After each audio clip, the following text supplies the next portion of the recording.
Welcome everyone to the Co-Creators Convergence Thursday Creator Convo. I'm Noelle Marshall and I'm here with my beloved. Good evening, everyone, or good morning or good afternoon, whenever you're watching this recording, if you're not with us live on Facebook or in Zoom room tonight. Thank you for being with us, Patricia. Kathy, thank you so much for having Patricia as a conversationalist this evening. Noelle and I do a lot of work around the subject of climate change. So the title's intriguing and we'll learn so much more in the next hour and a half. Thank you for being with us, everyone.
So that is a little bit about the Co-Creators Convergence. Wonderful. Oh, wonderful. Thank you. Did you happen to know? Barbara Marks Hubbard was wonderful. Thank you. Ah, very good. Very good. We're students of hers, and that's how this group started. So I think that's great. let me tell you a little bit now about Kathy Mason. And she is an Amazon best-selling author, speaker, host of the show Conscious Business Zone on Facebook every Tuesdays and Thursdays. I was on her show today. She's an online sales specialist who works with conscious companies to help them grow. She is psychic and intuitive and can see your soul mission and help you create that vision now. Through her company, Mason Works Marketing, she lovingly supports her clients as a seasoned interactive strategy coach and implementer with a solid background in developing products and publicity across all digital platforms. And I mean all of them: internet, TV, mobile, in-store marketing, and social networks. She does it all.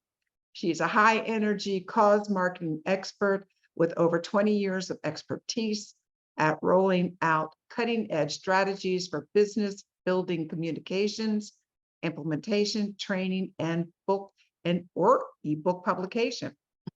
And you can find her at masonworksmarketing.com. So in addition to that, she is a wonderful, great, constant, consistent, splendid supporter of the Co-Creators. Yes. Yeah, we're all family somehow. Boy, your parents already had a bucket of kids. So they would be surprised to discover me too. Yeah, that used to happen a lot when you grow up in a big family and then mom serves breakfast the next morning. You go like, where'd those extra 5 kids come from? More pancakes. So You never got out of the kitchen. Yeah. Without any further ado, Kathy, I'm going to turn it over to you. And Patricia, thank you so much for coming. So anxious to hear about all the wonderful books that you brought and the wonderful things you're doing. Especially, we're working with the Nola-Chalky River here for the poison to stop the poisoning of it. So we have a lot in common with Yes, our work with rivers and waters. And so absolutely. without any further ado, over to you, my dear Oh, friend. great. Okay. So we're into the records, everyone. I hope you got a little bit of a chill just then. That was my intention. I hope you did. So I am very, very, very proud and excited to introduce you to Patricia Grabow. I have all 4 of her books that I own right here. And today we're going to be talking about this wonderful book, and we'll explain the beauty of it all. But really, a lot of what Patricia's going to talk about at the beginning of this presentation is about her journey as a near-death experiencer and how it connected her to a place of love from the millionth power. And when you meet Patricia in person, you feel it. You feel that she's still connected to that field of love, that only people that I know that have really, really done some homework in most cases have reached that. One of my other favorite books I want to just give a plug for, which I'm on my 3rd way through reading it, is called The Immortal Now, which Patricia wrote. It's all channeled information. It's called The Immortal Now, which is the present moment that we're in, that is pure love. And the subtitle is The Ascension and the Nature of the Present Time. And if you start reading this, you will get goosebumps. It is quite remarkable. But Patricia's going to start and share her divine connection, and I hope you're going to be able to feel her. I hope that Akashic Records opening will help you feel her in your heart, and that this will be a transformation for you as you experience how blessed her connection is to the divine. So with that, Patricia, welcome, welcome, welcome. Oh, thank you. Yes. Thank you. I'm so thrilled to be here, and I'm so thrilled to see you, Kate, and everyone else that's Yeah. here. Thank you. Yes. I really appreciate that. I want to say, I was just talking with my son today, and he was talking about, well, Mother, remember that we are on a planet that is going around the sun, that is traveling at 200,000 miles an hour through the universe. And he started going into all the statistics, like there are 40,000 trillion ants, and all the remarkable. And he said, and Mother, I came through you. How did that happen? Anyway, you just begin to get a perspective on what this is. This isn't what it seems to be. No. So I think my near-death experience transformed all that into more of awareness of the fact that we're going 200,000 miles and the sun is traveling 200,000 miles an hour through the universe. So I think I'd like to start out this by saying, well, first of all, I'm in my senior years. I have been doing this for 42 years. I have been obedient for 42 years. And if that isn't something, my friend, that's something of itself. Right. And I have been doing the white light meditation I was taught for 42 years, every single day for an hour. But the obedience is the biggest part of it for me, and not that there's a choice. So I'd like to talk about how this all started, if I may, kind of take you on a journey with me, if you would, on what my near-death experience was like, and the period right after that. I think, Kathy, you've got a picture of what the car looked like. Yes, just a second. I'm getting it. Okay, so this. I died in London. And if you can imagine me, I'm 6 feet tall, and I was a lot thinner then in a small Mini Cooper. But my 15-year-old son, Chris, was in the front seat, and my 13-year-old son, Tim, was in the back seat. Not that there was much less of it left of any of it. And I decided to take my kids on a month-long trip through Europe. As I tried to put my life back together again, I'd experienced a devastating end to a relationship with a man I thought I loved. And he walked out the door and told me that his relationship with me had been for revenge, and that he had what he wanted. I had lost. He wanted me sure that I'd lost everything, and I had.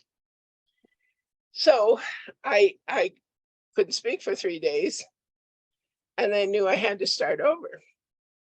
So going on this trip was going to do it with my sons. So we began our excursion in England, where we had taken a trip to Salisbury Cathedral and Stonehenge, and we're on our way back to London. And it was a rainy night, and it was just this sheet rainy night. And we were in this Mini Cooper, whom we fondly called Bilbo Baggins. And about 8 o'clock at night, and it was pouring sheets of rain, and I smelled gas fumes in the car. So I would roll down the window, and then the sheets of rain would come in, then I'd roll the window back up. And this went on for a while. Then suddenly I lost consciousness. And our little car, started going towards gas pumps.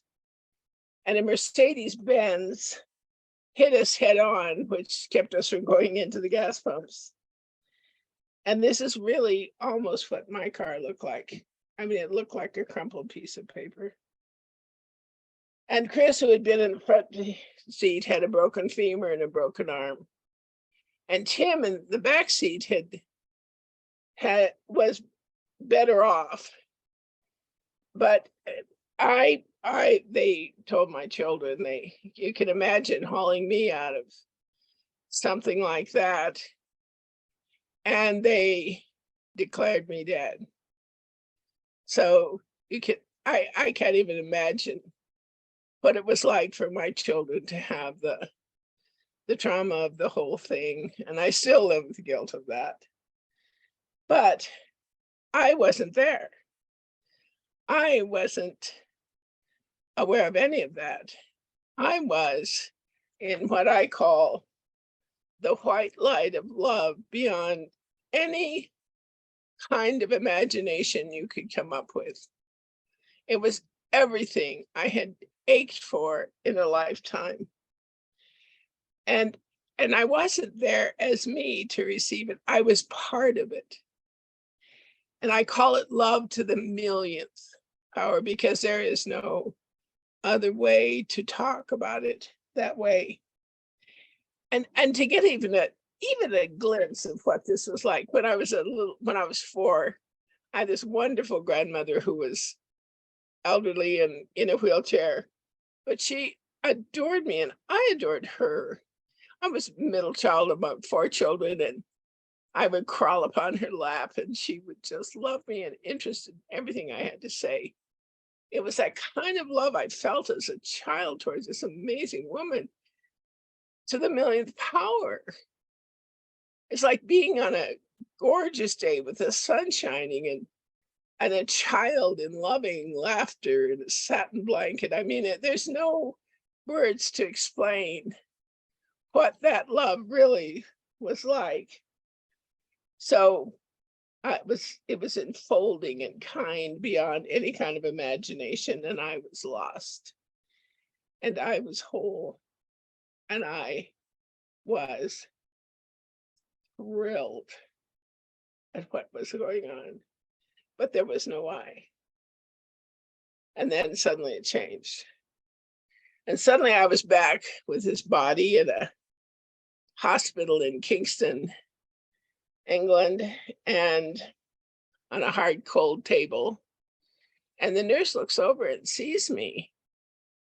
And she just literally jumped, and they went to work on me. But for me, it was like being born. It was gravity was horrible. It was so weighting on me, just like tons of air pushing down on my body, and light was unbearable.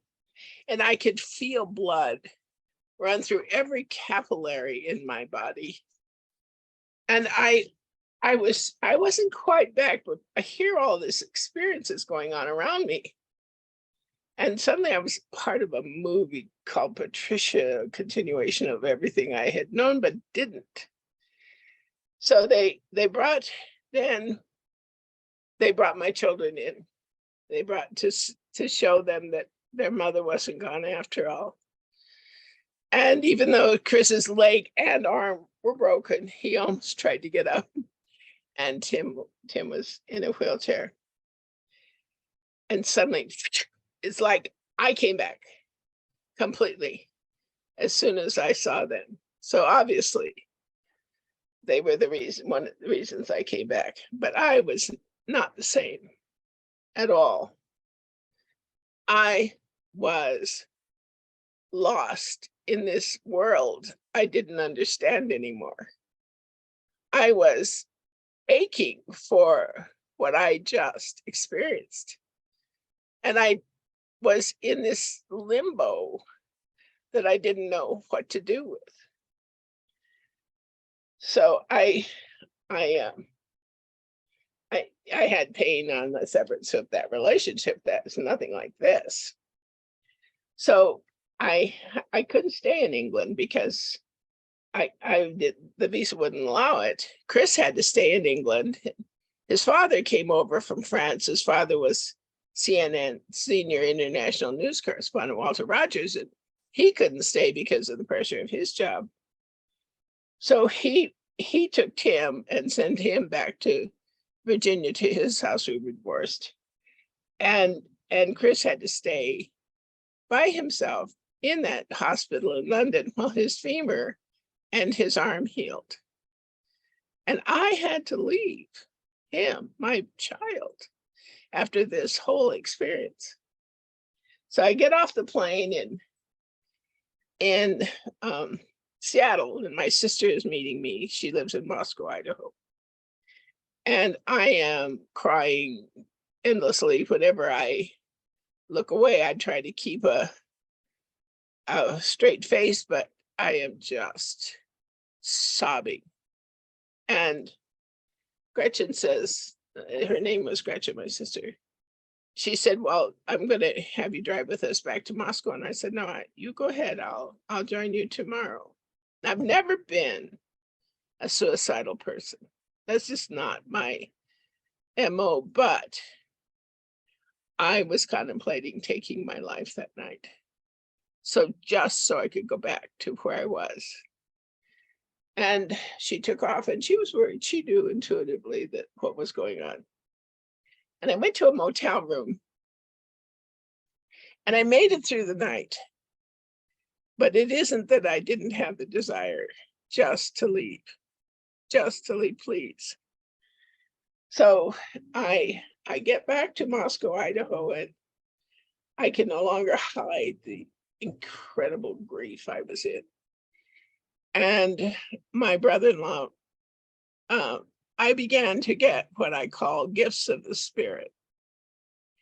And my brother-in-law said that I should try automatic writing to see if I could just figure out what had gone on or something. And he said, use a white light meditation, white light, before you do this automatic writing, and just try it out. So I did. And it was amazing. I was up all night long with these loving messages that started to come through and told me why I had done what I was doing in my life and what I was to do with my life, and comforted me, the only comfort I could find. So it was uncannily accurate. So it told me that I was to do 4 books in my life that were going to help humanity for the next 100 years.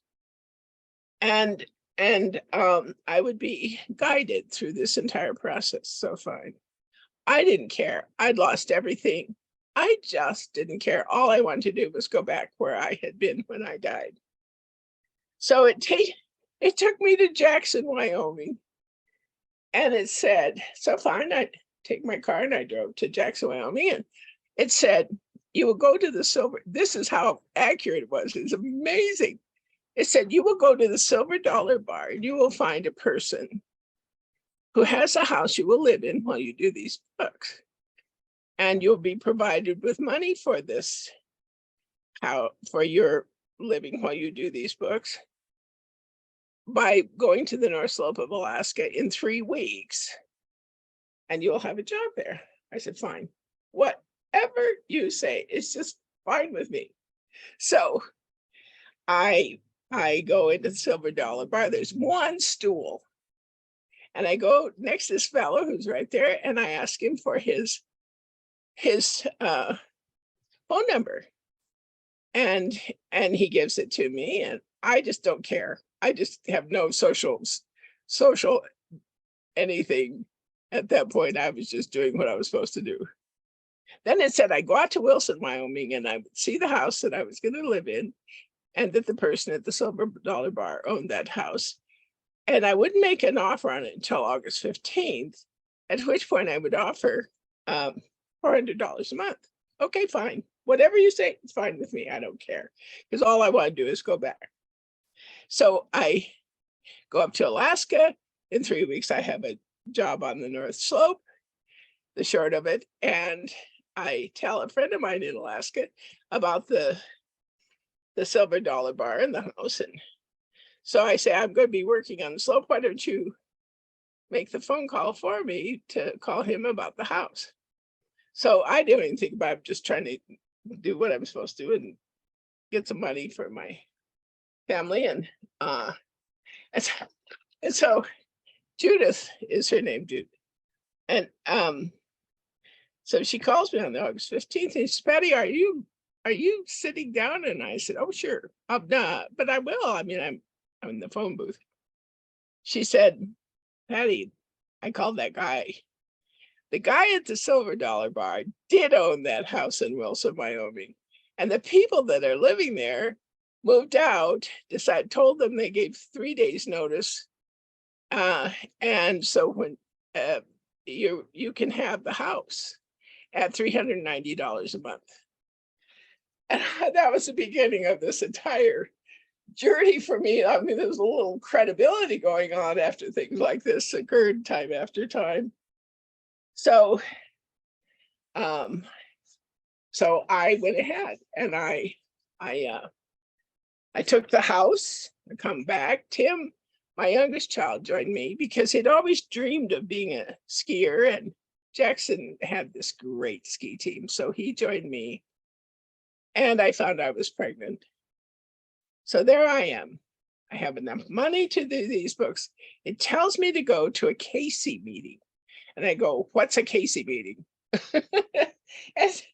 and I go to a Casey meeting, and I'm supposed to have someone who helps me do these books. And sure enough, my wonderful friend Barbara McCormick is there. And she says, I've been waiting for you. And then she said, there are other people I want you to know too. And I told him about the books. Okay. So there were going to be books on, one was an introduction of these concepts. One was going to be on love, salvation, and soulmates, which I thought would be intriguing. One was going to be on alternative realities. And what was the other one? So I said, okay, fine, I will. I'll go ahead. And I meet Bruce and Charlotte MacArthur. Well, here's one other gift of the spirit that came through. Then it said, you're going to start channeling these books. Now, Bruce MacArthur had been on the board of directors for the Casey Foundation, so he knew all about this. So we set it up. And we set up the tape recorder and everything. And I was so vulnerable.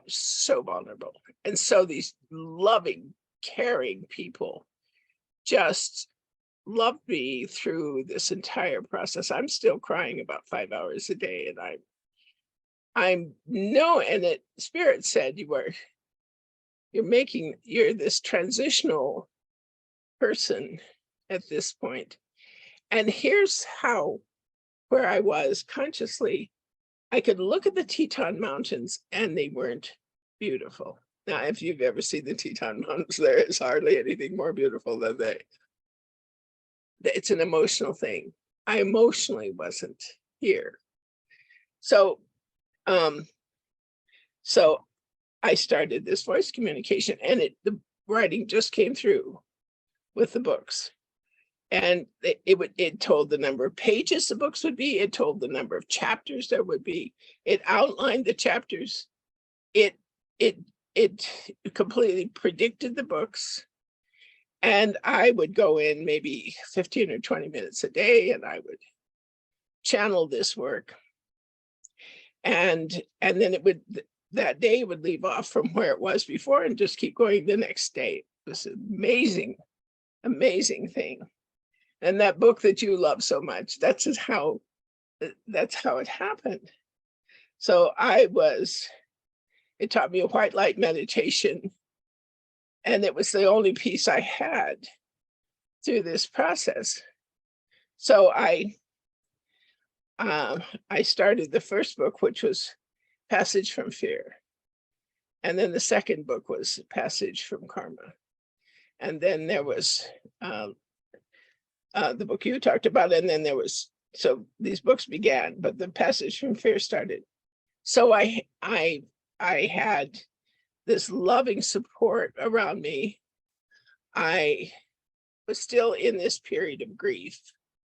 And I stayed in this period of grief for a period of time because I couldn't get over it.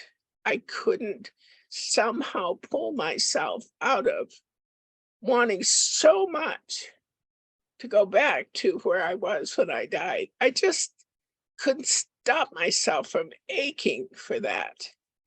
So I just lived with it and cried and dealt with it. And my wonderful friend, Barbara, well, I'm channeling this one. She was smoking and I'm coming out of the channeling. And I said, Barbara, she's so empathic. I said, Barbara, you lit the wrong end of your cigarette. And she said, oops. I mean, you're just fascinating back and forth. And so then Rob was born. My youngest child was born.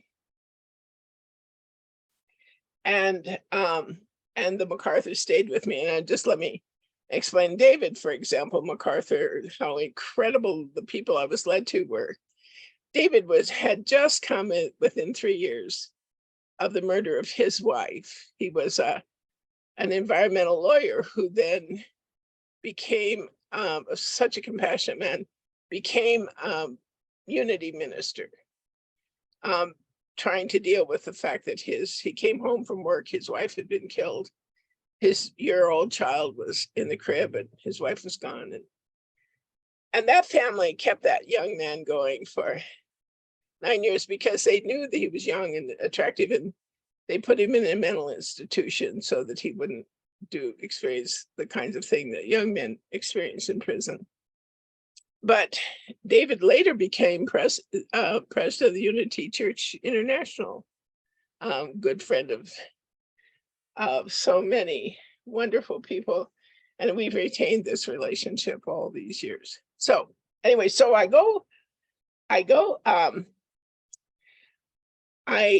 have this beautiful child, and suddenly, one day, I looked out and the Teton Mountains looked gorgeous. Suddenly they were beautiful. Suddenly I had beauty back in my life. Suddenly I had the emotions that we take for granted back in my life. it was like I had been on a desert without water and suddenly it rained. It was the most amazing day. And that is the moment at which I quit aching for this experience I had with it when I died.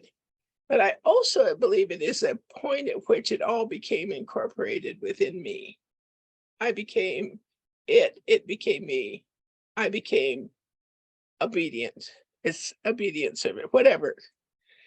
So so the long short is I still had I began to reach out, and Bruce felt that the first book, we finished the first book, and then when Rob was born, we started the second book. And then Bruce said, well, we should try to, I was guided back to Alaska. Bruce is on the phone. He says, we should try to publish it. So I go through a process. I find a publisher, Saul Stenberg. And I don't know if any of you know who Saul Stenberg is, but he was a scream. He was a man. So he has me come down to California for a workshop with this new author. Her name was Louise Hay. And he published a book, unknown book called A Course in Miracles. So I go down to California. Rob's about 3 by then. I'm just going to hit some of the highlights. So I have 4 days of workshop with Louise, and I just love her. And then we go to the Moscone Center in San Francisco, and Saul has a booth for our books. And Rob at 3, Moscone, if you've ever been to a booksellers convention, it's like going to the circus, and a 3-year-old is just like all over the place. So I kept having to say to Louise, you're going to have to man the booth because I gotta go find Rob. So I go tear out and find Rob, and we just stove at the end, and I signed the book along with Geraldine Ferraro. It's just a really interesting experience. And that's about the time that the Course in Miracles pulled away from Saul. They were just through with him, and he was there just to do what he did, to do the Course in Miracles. So then Louise says, Pat, I am not going to do this anymore. I am going to start my own publishing company. That was the beginning of Hay House. Yeah, I mean, that's when she started. She just had it with him. Anyway, so this book wasn't to, you see, I wasn't to become like a personality or anything like that. I was to raise my children and be the mother I was. So anyway, I was guided, and so I was guided. Everything it told me to do, I did. It said, you will go back to Alaska. It had me go out into villages in Bush, Alaska, and I met some of the most amazing people of my life. In Holy Cross on the Yukon River, I met Martha Dementif, who was this wonderful Aleut elder who grew up in the orphanage in Holy Cross, which is Digaton, Athabascan, and Yupik Eskimo. And my son, Rob, I didn't know at the time, but much of the reason I went to Bush, Alaska, for example, was so that Rob could, in his early years, identify with and learn from Native people. And if you see his movie, you will see that deep, deep love that he has and the wisdom that he gained from those village experiences. Well, I didn't know that at the time. So then it wasn't until several years later that I was started then to my friend Christine Kaufman. I was guided to get the building I'm in now called the Grabow, which was my grandparents' hotel that they built in 1908, and my son and I started restoring it. And that was another healing that had to take place. everything I was guided to do was a healing that somehow had to culminate in something that was transformed. And and so we ended up here, and I'm jumping way forward, but we ended up here doing the Immortal Now. And then, and I'll tell this really quickly too. So, but then I was to do the Love, Salvation, and Soulmates book. And I'm saying, okay, fine. Whatever I'm told to do, I will do. And it says you will go to California and you will find the person who helps you to write that book. Okay, fine. I'm in my RV driving from Livingston, Montana to California to Bruce MacArthur's. And I'm halfway through Nevada and I'm thinking, this is the stupidest thing. You keep doing what you're being told to do. And here I am in the middle of Nevada. I know David MacArthur's going to be too busy to help me write a book on Love, Salvation, and Soulmates. What the heck am I doing? But I keep going and I get to California and I take my RV and turn it to the RV park. And the woman who checked me in is the most amazing author you can imagine. And for 2 months, she and I wrote the book, Love to the Millionth Power. And it said I wasn't to do a book on love, salvation, and soulmates because it is within, everything comes from within. So that love, salvation, and soulmates is my story. It is not a conjectured, theoretical, anything theological in any way. It is the truth of my experience. And I certainly did experience love to the millionth power with the relationships I had. I just had one after the other where I met someone who was so important and so kind in my life. And I was kind to them. I was just really amazing process. So I had the 4 books done that I was supposed to do. I met Christine and we did The Immortal Now. So here I have the 4 books. Now I'm going to fast forward this story again because the whole story is in Love to the Millionth Power and it has this wonderful substance to it. So I think it's over. Oh, nah. But I keep doing the meditation. I do what I'm supposed to do. So I'm here in Livingston, and then about 3 years ago, the writing starts again, and it says, you're going to do a book on climate change. And it's going to be very, very important. All 4 books, plus the book on climate change, are meant to help humanity for the next 100 years. Now we're into 60. We have got 60 left because I already have 40 that I put into work. But it's stunning. It's just stunning. The book on climate change is stunning to me, and it says, and so here I am, obedient again, guys. I'm sorry, but here I am.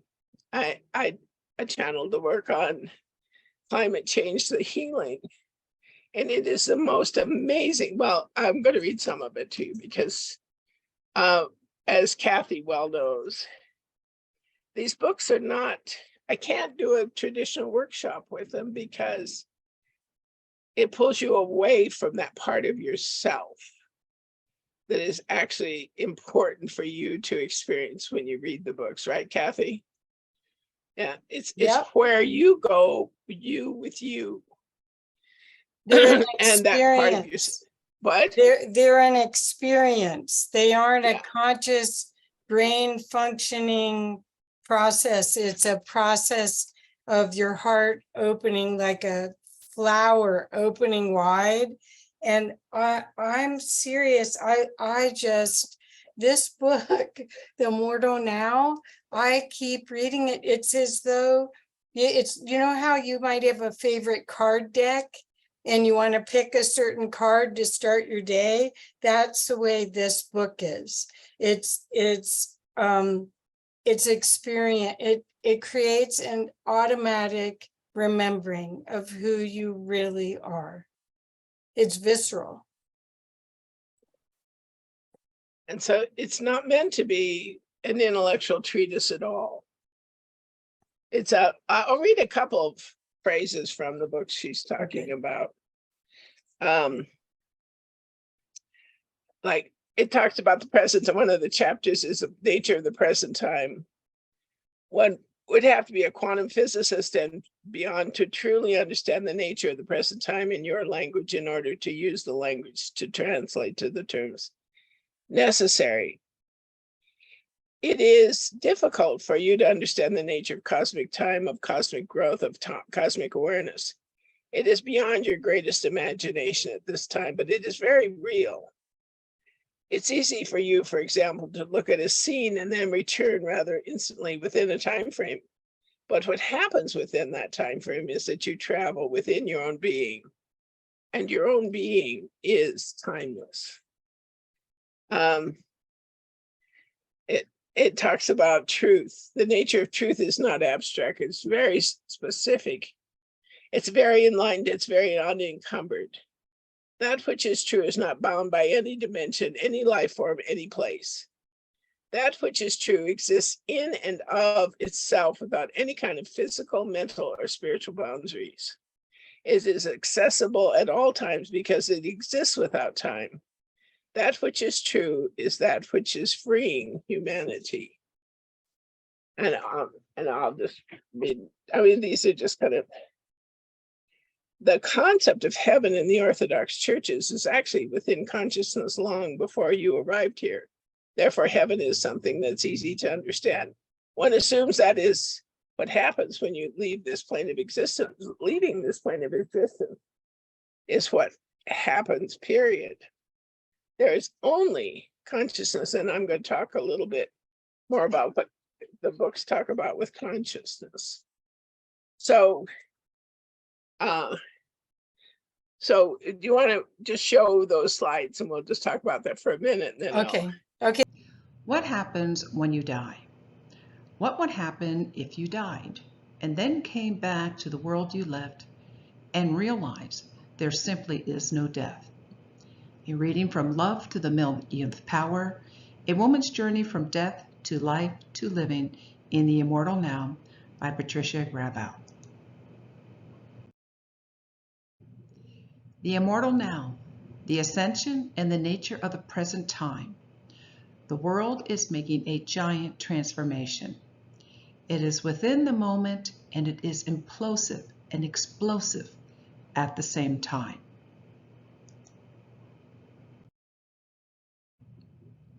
Life will save life. Life will produce salvation, not theology or systems of thought on political beliefs. All that has to happen is to go into your heart and feel love and feel how life functions, how love functions, how the God Center functions, how humanity functions. Life has responded to the need for climate change. Climate change, the healing. Life is saving life in the present time in love. This book shows how. It isn't about anything you think might be the solution to climate change, and it may be the only true solution in print anywhere.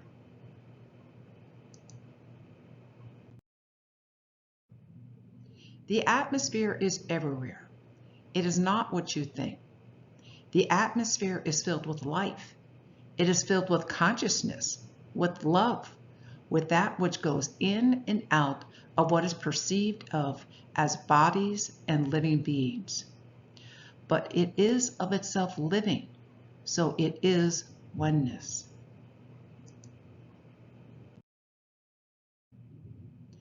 The sun is a ball of life-giving energy. and it cannot be understood until you understand that its purpose is life itself. Its energy is part of the whole of individuals, of plants, of the sky. It is all one. It is integrated. It is love.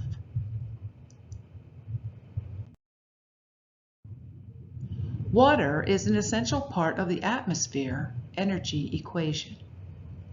It is a means by which life is able to transport all of the elements of life throughout the system of all living beings, and it fills every form of life. So, why is life filled with water? Life is always flowing. Love is always flowing.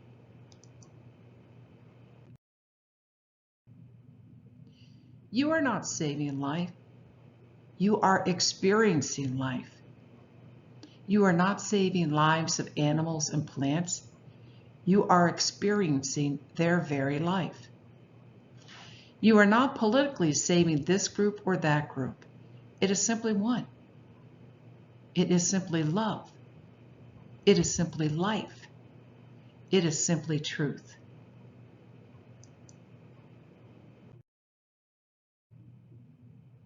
The books by Patricia Grabow.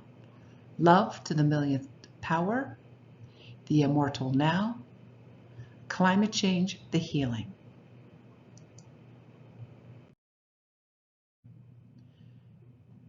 Patricia would like everyone who looks at this recording to get a free copy of her latest book.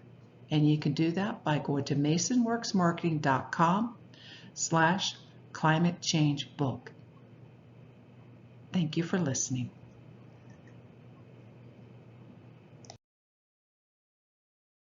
So let's go on to this other slide. So I want to talk now just for a few minutes. I can tell my story as a story because that is, but the books themselves I cannot paraphrase. No. Because they're not from me. I would do the channeling and it was like I was not here and the words would come through. And if I would become conscious of anything that was said, then it would stop.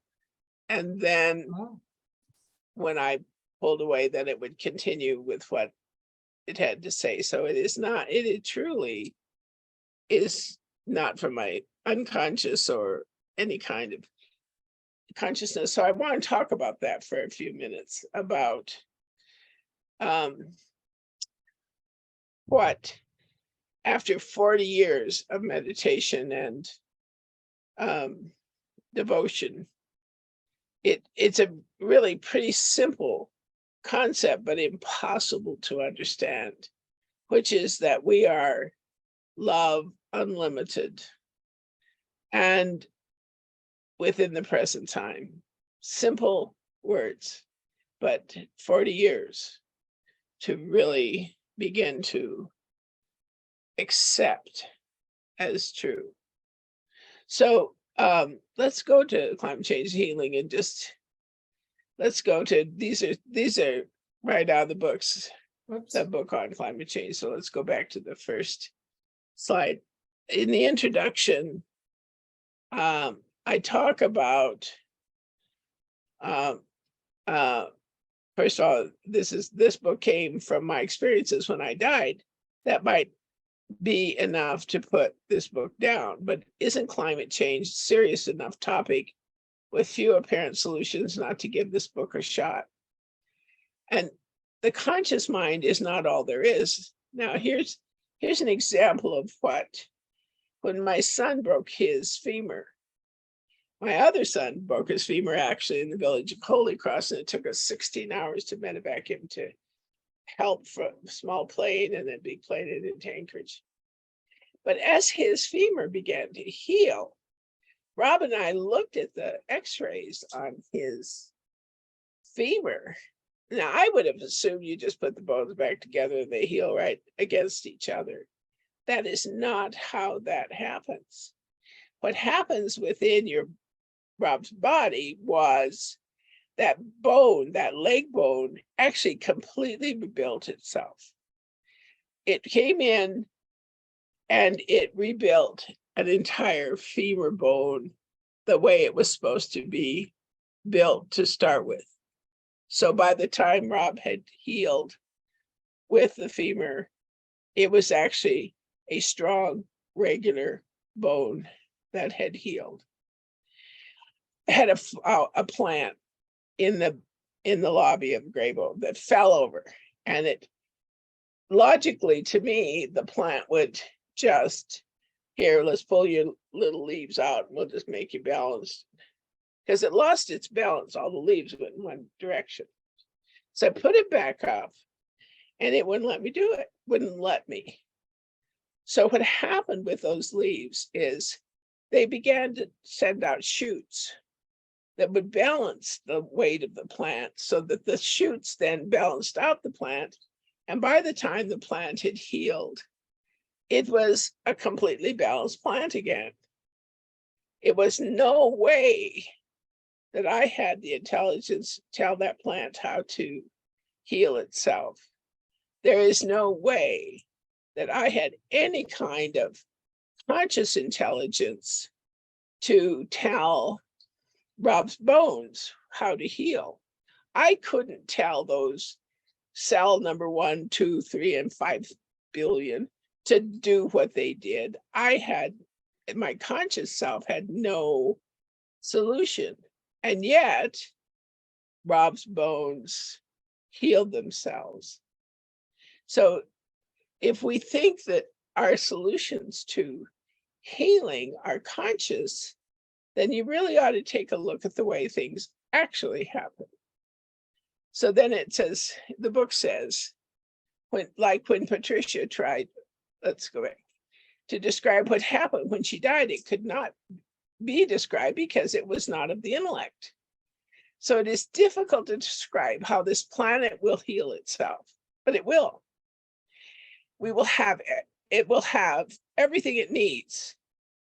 As you continue to grow in understanding of the climate and the changes that occur in human history, this is the greatest renaissance that has ever been experienced by humankind. So let's move forward in this.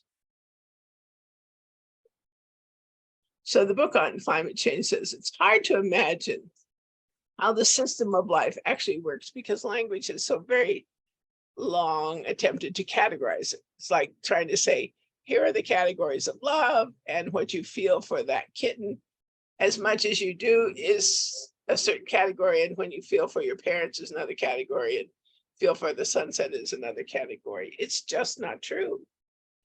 The child is breathing and living in motion and energy, and with that which it loves so deeply. And language has become a mechanism which the individual becomes removed from that you are participating in. So the individual is participating, and we don't even think about it in breath. The individual is participating in water. Every cell of our body, every cell of every living being has water. The individual is participating in energy. The individual is participating in sunset. It is participating for the individual, and everything emanates, and this is the hardest part. Everything emanates from the Godhead within life, the presence of the presence. So that when one dies, one is present. When one lives, one is present. When one sleeps, one is present. And that was so true. When I died, I was just as present as I am today. As I sleep, I'm still present. So that is the presence of the presence. The presence is what is being breathed. The presence is what is being loved. The presence is what is allowing life to sustain itself. And the healing that humanity is looking for is within the presence. So let's go on. And these are just some excerpts of the book. It is not external to the presence. It is not external to anything but love. And that is becoming more and more at one with awareness within. It is like sitting in a beautiful forest with the sun coming through the tree, loving being present in that situation. That's what humanity is doing. It is what is happening now for humanity, and humanity is not interested in going back to the kind of frenetic activity that allowed for an artificial economy. For example, to exist while one is participating in the atmosphere, the ethos, and literally, it is literally breathtaking. Beauty is literally breathtaking because one breathes in the beauty that one experiences. It is within that atmosphere of love that one actually experiences. It is important for humanity to begin to explore the areas opened up by the books and truly see what is being described, and allow through meditation and expansion awareness of what's happening within. And it's all not without, it's all happening within us, within life. So let's go ahead. It is the presence of the presence beyond anything that I had imagined. And the experience I had, as humanity has learned language as a young child in order to fit into what is being perceived in the consciousness of basically the Middle Ages. It is the consciousness of doctrine. It is the consciousness of a church that will not relinquish its power over the individual. So when Patricia died, she experienced love that is being described as the atmosphere that is being breathed this point, and healing. And climate change is a oneness with everything. And there is no separation. There cannot be. That is impossible. So when one thinks that they no longer breathe and they die, which is untrue, and it is perceived to be that because of dogma that has been taught for so very long, one still cannot be separated from the atmosphere of love. One cannot be separated from that which exists without measure, without limit. So let's go on. And it is this picture, I just leave that there for a second, talks about the present time is the moment the child is lost in the flower, or the moment before you're hit by a wave. So let's go on to this. And I'm going to go back to the sun and the atmosphere that we talked about earlier. The sun you will perceive as a sun is not what it seems. It is much, much more than you can imagine. It has been worshipped in human history, but is worshipped by life because it is a source of energy for the earth. And that seems like a simple concept, but imagine without energy, life without the ability to move, to reproduce, to create oxygen, to create carbon dioxide, which we do, things we're able to do because there is the sun, the magnificent sun. And what you think, though, it is a fire, it is a ball of life-giving energy. And it cannot be understood until you understand that its purpose is life itself. Its being is life. Its energy is part of the whole of life itself.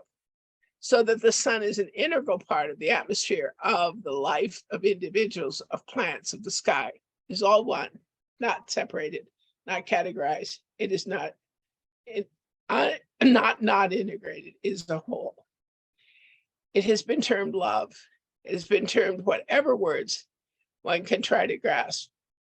It is nothing like what it actually is. It is filled with a balance it needs to complete, to be joyous, to be free, to be loved, in harmony with, be compassionate, to be kind, without disdain, with animosity, without anything but the balance of the whole.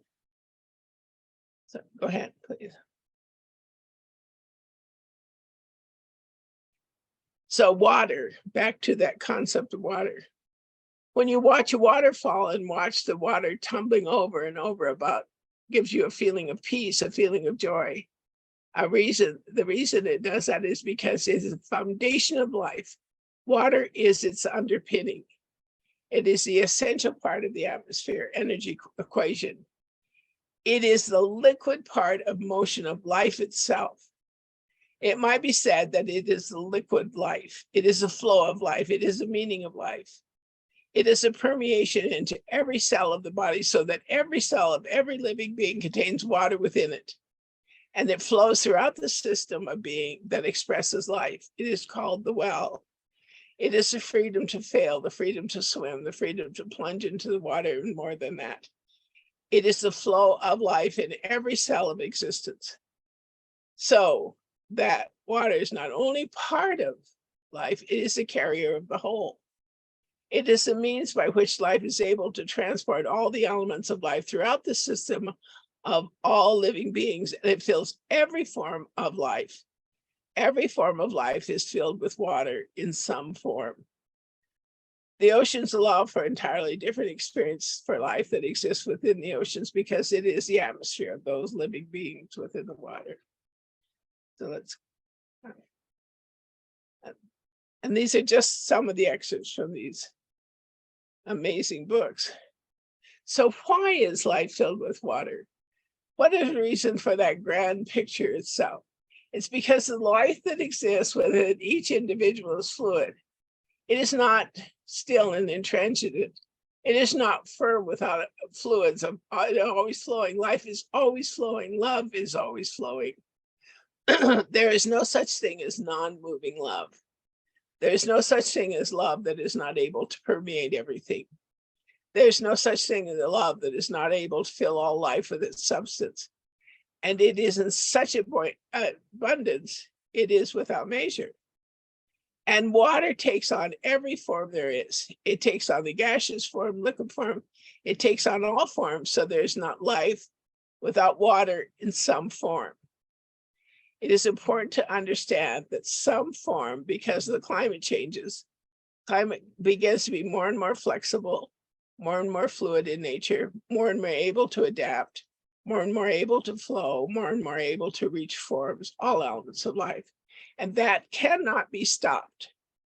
That cannot be terminated by human will or traditional theology or fear or political limitation or anything else. It is in every cell. How could the conscious mind affect that? It is important to understand what happens with climate change.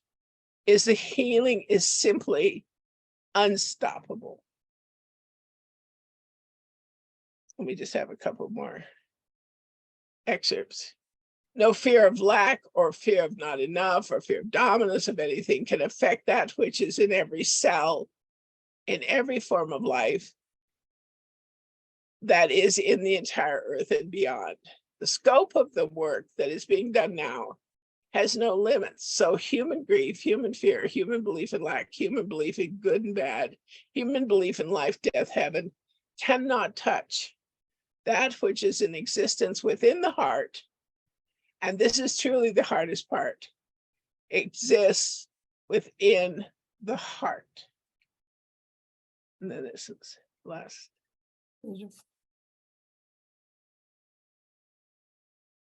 It's an ongoing area in which humanity is beginning to grow is relatively unfamiliar, so requiring adjustments all the time for individuals.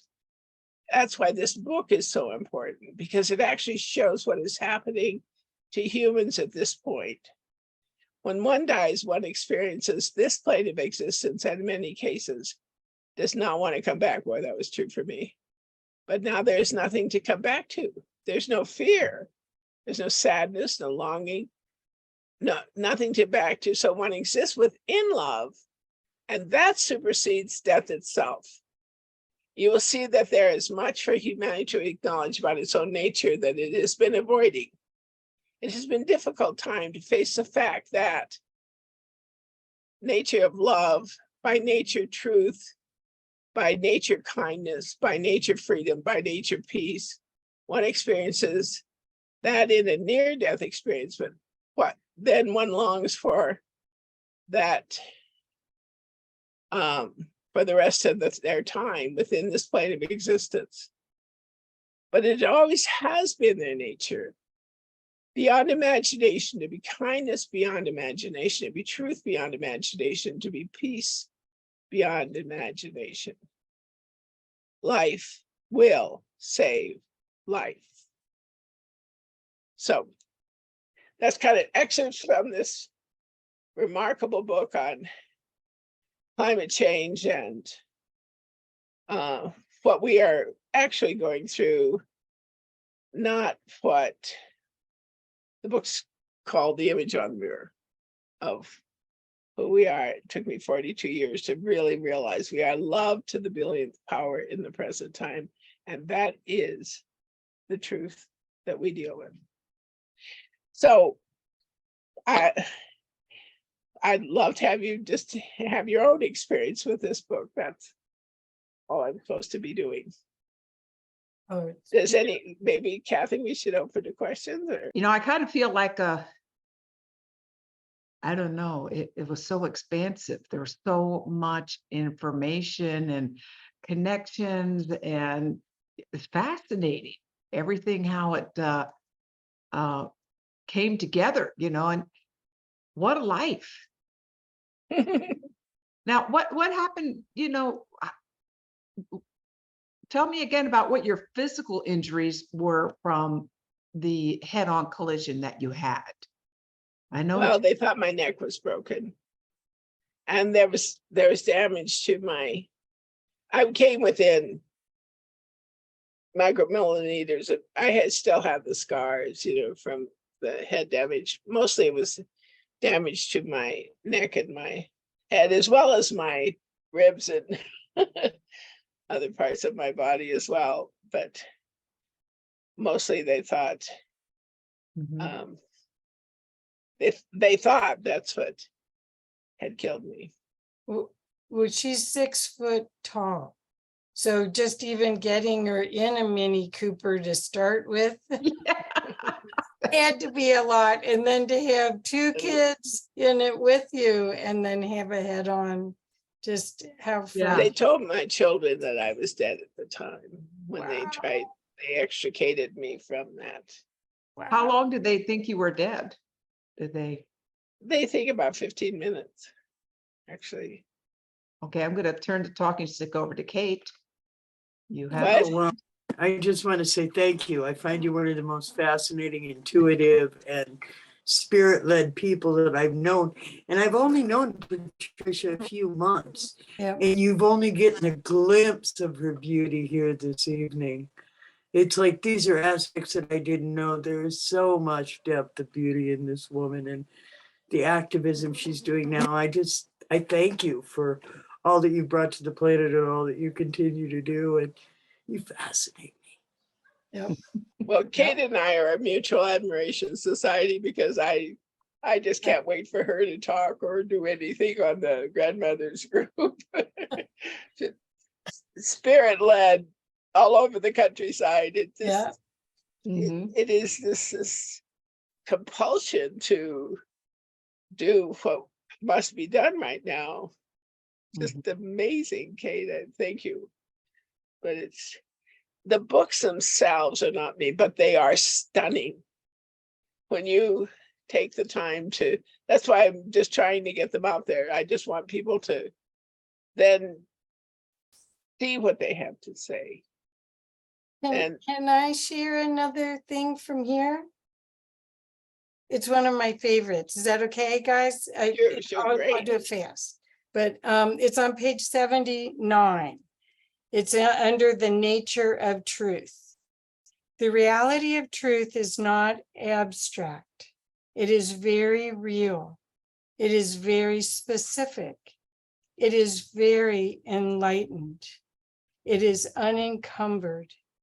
That which is true is not bound in any dimension, in any life form, in any place. That which is true exists in and of itself without any kind of physical, mental, or spiritual boundaries. It is accessible at all times because it exists without time. That which is true is that which is freeing humanity. Wow. It's called, books very often call themselves the physics of love, that everything truly is love and everything is truly truth. And when you think of truth, there are no limits. Doesn't matter where you are, it's always accessible anywhere. That's true of love also. It doesn't have Big Bang, or it doesn't have any of those perceptions. And it's very interesting to me that a lot of the freedom, when the books are saying, once humanity begins to explore love, much of our language, it uses this term. It says, it talks about the book, it may be the only hopeful book on the crisis we're going through, because hope is born of what is being said that the language-laden consciousness cannot grasp. The language-laden consciousness cannot grasp. So a lot of science is still language-laden. It's still not moving into the heart, which is unlimited. The heart is the only unlimited anything. So so climate change healing, the healing comes within the heart. I mean, when you read the book, I don't want to say what it is for you, because it's different for everybody. And because it's a channeled work, it has its own life. But interesting point. I want to thank you for making that available to everyone who's here tonight, and we'll pick it up on our CCC Extreme Love. I don't think we've ever had an author do that before. No.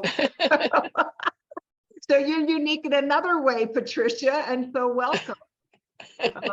Well, you'll find that you'll read these more than once. I mean, this is a little book, but the essence of it, it's like reading Rumi poetry. If you get to the mystical side of it, it's a portal. It's an opening to your heart. Okay, I see Bob has his hand up, but he'd have to. Yes, he does. Yeah, Patricia, before we started, you were talking about your current three-dimensional work in serving the future of the Yellowstone River. Yes. And I was wondering if you could share with us. I appreciate what you're saying about this book and the others is very personal, and is going to be not you telling us what we should be thinking or doing or acting or whatever, but it just is for us to experience the book and then see how we carry that perhaps changed perception and experiences into our life. So for you, could you share how this has been of value to you in your work as an activist, as a sacred activist related to the Yellowstone River? Well, it's this writing, this whole guidance has led me every time to a healing situation. Throughout it, when you read the book, The Love to the Millionth Power, you'll see I was just guided here, here, here, and here. And so I came to Livingston, Montana, and I got back to the hotel my grandmother had built in 1908, and they lost it. And the building had been trashed. So my oldest son was just going through a grieving. The love of his life died. And he was a Harvard graduate, and he came out to help me save this amazing building. Well, in the process, Livingston, Montana it's just beautiful. It's beautiful. Paradise Valley is just gorgeous. You'll see it a lot in the movie Yellowstone, it's just beautiful. And my family had the liquor license for Yellowstone when it first started. My childhood was in the woods of Yellowstone. My father fought the tearing down of Canyon Hotel, and we just had this really fascinating background. Well, it turns out in Livingston, and I think it's indicative of what happens. This 1% of wealth in this country is gone into like 1%, contains most of the wealth in this country. So the billionaires have discovered Livingston, like they did Jackson, and they kind of take it over. Well, what happens when that happens is all the things that matter to the people in the community are discounted. So we had this one billionaire and then some who decided we have this beautiful Sacagawea Park that is gorgeous on the Yellowstone River. We have osprey nesting. We have pronghorn antelope giving birth in our community. In our city limits, we have eagle nests right there at the water. We have the Yellowstone origin is 83 miles away. It's gorgeous. And this man who built massive stadiums decided he was going to tear down our beautiful civic center that was built in 1938 that everybody has always loved and gone to and everything. And he was going to build this $38 million megalith right there on the Yellowstone River over an old garbage dump, and would have destroyed the ecosystem and and on an island of the Yellowstone, no less, very possibly destroyed even the land of the island, so that the island may have just dissipated and gone downstream. I mean, and he was determined. He hired a PR company out of Chicago. They were going to persuade these poor little stupid locals of how important his monument was going to be. And so I have a friend, and they bought the local newspaper, so they would no longer allow any kind of letters to the editor. So my friend had started a newspaper before, and she started up again, and I started this series of op-eds. And the net result is they didn't. And then we got this city manager who's wonderful, and he looked at alternatives to what this man was so determined that he was going to do. And sure enough, and we just fought. We went door to door, and we did everything we could, because he was not going to break my heart. He just not going to break my heart. And we ended up finding an alternative place for his megalith, and the osprey nests are intact, and the Yellowstone River is not impacted. But it's amazing to me that someone could come in with $38 million and affect the environment that much. And all he insisted his name, of course, go on this. And Wow. and we said, well, we don't mind your name on there, no problem. Just don't put it on where we destroy the Yellowstone River. That's all we ask. So that's kind of the activism I've been involved with this time. Thank you. Bless you. Well, the Yellowstone, Yellowstone is a source of 5 of the 6 rivers that give water to the entire West. It's a terribly important place of beginnings. Yeah, I know why Bob is asking, because we're just playing on a planning call earlier today to have a peace walk August 6th for the 78th commemoration of the atomic bombing along the Nolichucky River, where a nuclear facility is dumping waste into the Nolichucky River, which supplies 2 of our towns with water. And I just saw the movie Oppenheimer, Ah, Did you see that? yes, yes. I- Actually, when I was in the 3rd grade, they took us out to the playground in Yerington, Nevada, and I watched an atomic bomb go off. They didn't know enough about nuclear energy enough not to have a 3rd grader go out and watch a atomic bomb go Oh my off. God. My kids What? were going, You mean Trinity, that bomb?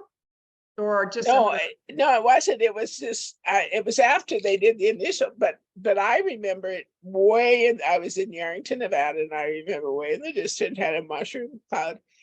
And I saw it, and then later the sound came and it was really loud. And then 3 days later, it snowed green snow in Yerington, Nevada. And I remember thinking, I'm only a 3rd grader. I'm thinking to myself, I am only a 3rd grader, but who would eat green snow?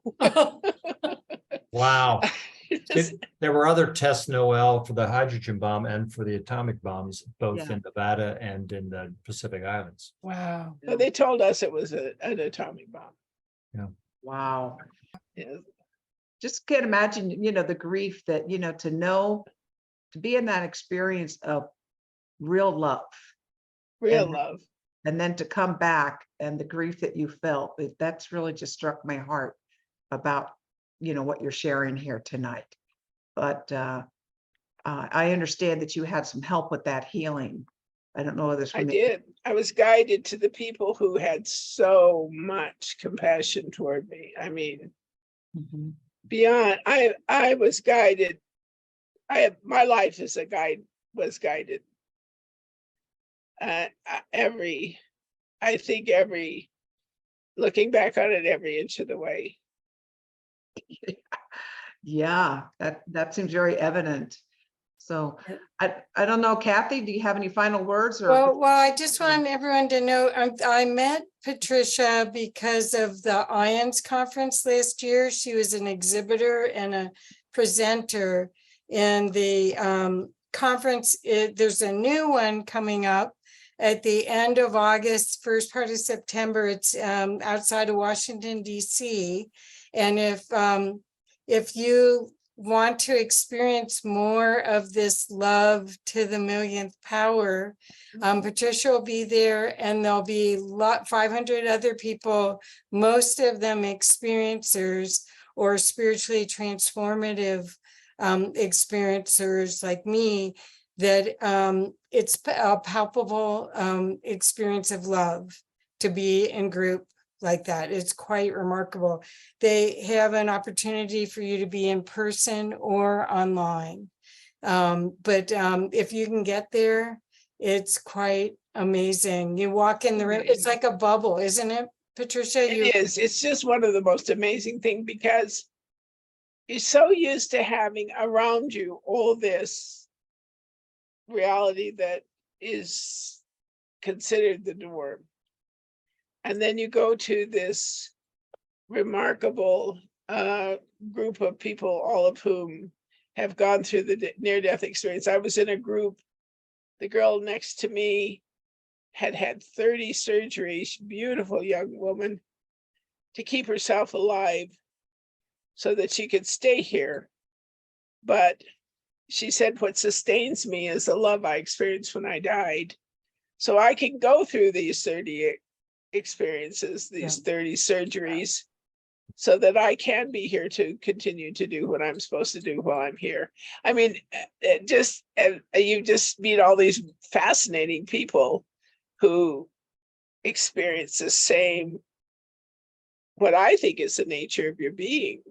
Yeah. I mean, after 40 some years, is the nature of your being within the present. Yes. And so it's really a great experience too. It's just like moving, as you said, Kathy, into a bubble of these stories of all these Well, different people. it's not just the stories, it's actually a visceral. If you're sensitive, you feel like you've been home. If you've had that experience, it's like you remember, well, the resonance of the group, everyone that remembers is actively doing things and are bravely doing things in this world to bring that love energy into this reality. And it's remarkable. I'm getting chills just talking about it. But And you guys see, gotta with a come. near-death experience, what was to me before I died would have been just pure courage to follow what I followed becomes natural. You don't say, oh, well, I'm being courageous. You really don't. You're removed from all that kind of garbage. Right. And you just simply say, okay, it looks like courage, but it's just guidance, and you know that it has that kind of power in it. Well, the reason I say courage is some people didn't claim their experience for 30 years Yeah, because they were afraid of the repercussions. And then when they do, like me, I had spiritually transformative experience. I started following this because I wanted words. I knew what it felt like, but I didn't know how to articulate it. So I guess there's a couple of things that I want to say. One is that your experience sounds amazing. And the way that you are revealing it or sharing it with us seems really powerful and beautiful. And I think the reading that you did of the book, especially the one on climate change, and trying to convey to us that it's an experience and experiential to read the books, is something that is unusual. And I don't know that I've actually had that experience of it being a channeled experience. I don't know if I'm making myself clear. It's just kind of like, yeah. so the other thing that I was wondering about was when it did happen. I came in a little bit late, and so I may have missed you sharing this. But when you had the experience, how long did it take you to recover from the experience? I mean, you had 2 children. And I'm wondering in the interim, what that experience was like for you, and at what point, or did you also have the opportunity to hear what that experience was like for them? Okay, well, really good question. Thanks so much for asking it. Time-wise, I did not, the experience that I had where I did the first 2 books and I had Rob, my youngest child, was probably a year and a half of just intensity to channel the first book, start on the second book, have the baby. My son, Tim, came out and he had this wonderful time skiing in Jackson, Wyoming, and he had the best coach. And he went on to ski for the University of Colorado and coach the University of Colorado ski team. And he was headed for the Olympics. He was really an amazing skier. So he had a wonderful experience. Chris, my oldest boy, was about 3 months in London, and then he came back with his dad to finish healing. And so, all the original experience was within a 2-year frame. But then I have followed, and that Love the Millionth Power kind of talks about all that, followed since then. And I went back to Alaska. I taught in bush, in villages in bush, Alaska, and had this Native American. I have been in love with Native American cultures all my life. I used to do what's called a Foxfire program. I used to fly the children from Bethel Regional High School all over bush, Alaska, to interview the elders, and we brought that back and translated it and transcribed it. So So I think that kind of puts it in a framework, but it's been 42 years I've been following this. Actually, but the really intense kind of part of it was the first 2 years. Does that answer your question, Linda? Yes, and there may be more, because I think what I was also asking was, when you had the accident, I mean, having a head-on collision and then thinking that you were dead for those 15 minutes, you had to have recovery from the physical part of it. Oh yeah, oh yeah. Okay, the physical recovery was fairly long. It was pretty much that whole period in which I was also grieving. I went through a lot of healing physically. I have some leftover ramifications in my body. I was extremely athletic. I played basketball for the University of Washington. I taught skiing. I was on the water ballet team. None of those things. That went away in my experience, but not that I needed to have it anyway. I think it probably almost 2 years of physical recovery totally. Thank you for sharing your extraordinary story and giving us the gift of the books. Well, Yes. that's what my purpose in life was. It really is. That's a reason I'm here today. I'm doing whatever I can to try to get them out. And so if you enjoy them, pass them on to somebody else, and they don't have to. I'm not here to.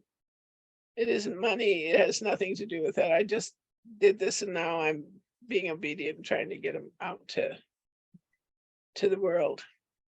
Is there a name for this entity that No, panel? absolutely not. It is not. It is, when you read the books, you will see that they're just not, person oriented. In fact, they don't like, it's like, you'll see, it's the language laden conscious mind that it is trying to sneak past. Yeah. Do you communicate with them otherwise? What? Do you communicate with them otherwise? Meaning just in general? No, I do what I'm supposed to. I do have sessions with my friend Christine, who's here in Livingston. She says she was led here. She's an amazing woman. I was hoping she'd be here today. She's a healer. We did I channeled the Immortal Now with Christine. Barbara died after we did the second book, the woman that I worked with initially. And then I was led to Christine, and I will do guidance sessions like a guidance, but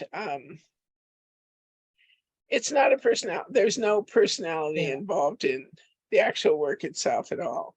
It's not like Abraham. This is nothing like this. This is connection to love. And love is speaking. It's really the physics. It's trying to move us into the physics of love.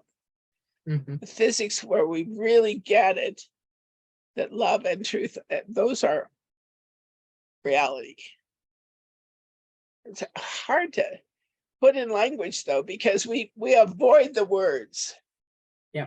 I mean, you look at it, we avoid those words as much as we can. And especially in physics. What physicists that I know yet, but they will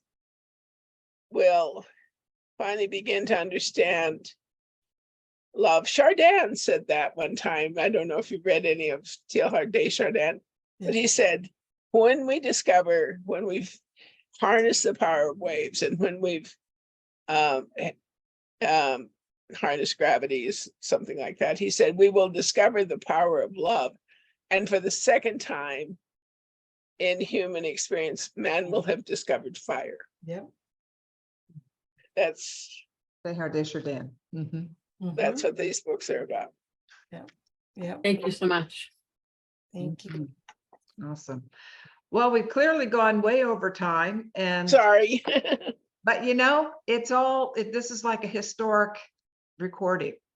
So I'm so thankful for all of you for showing up, all of you who will see this in the future. Patricia, thank you for brightening our light, showing, you know, giving us a pathway to truth and love, that you sharing your experience with that and your generosity. And Kathy, thank you for bringing Patricia. And I guess you two are going to be in DC together. Yeah, we are. And Kate and I'll see each other next Wednesday. Oh, that Kate gets around. She just gets around. So Anyway, thank you everyone you. for coming. thank you. And come back next Thursday night. We'll have actually two beautiful conversationalists, Marbeth Dunn and Terry Angel. And they're going to talk about a 21-day peace experience they're going to be doing.